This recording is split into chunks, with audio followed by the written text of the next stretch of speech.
এই ছোট পিসে আমার না কিছু বানিয়ে দিবি, আমার না খিদে খিদে পাচ্ছে। কি খাবি বল? তো যা ইচ্ছা বানিয়ে দে। ঠিক আছে।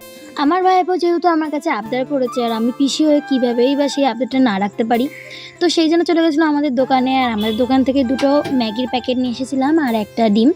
আমি যেভাবে ম্যাগিটা করি সেভাবে তোমরা কেউ করো কিনা আমি জানি না, তবু আমি যেটা করি আমার অন্তত ভালো লাগে। তো প্রথমেই কিন্তু আমি কড়াইতে দিয়ে নিয়েছিলাম তেল, আর তারপর একটু দিয়েছিলাম লবণ, তারপর দিয়ে দিয়েছিলাম ডিমটা। আর ডিমটাকে একটু ঝুড়ো ঝুড়ো করে ভাজা করে নিয়েছিলাম, যেহেতু এই ডিমটা আমার কাজে লাগবে, তো সেই জন্য আমি এটাকে আবার একটা পাত্রে তুলে রেখে দিয়েছিলাম।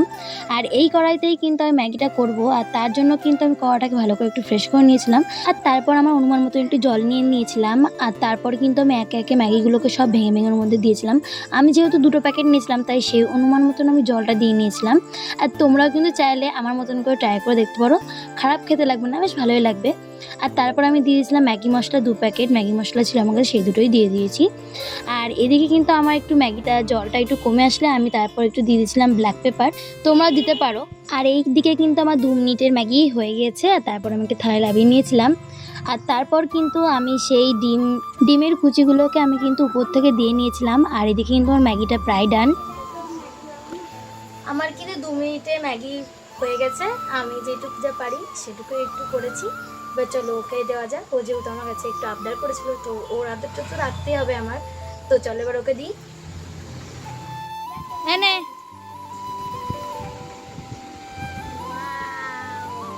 খা।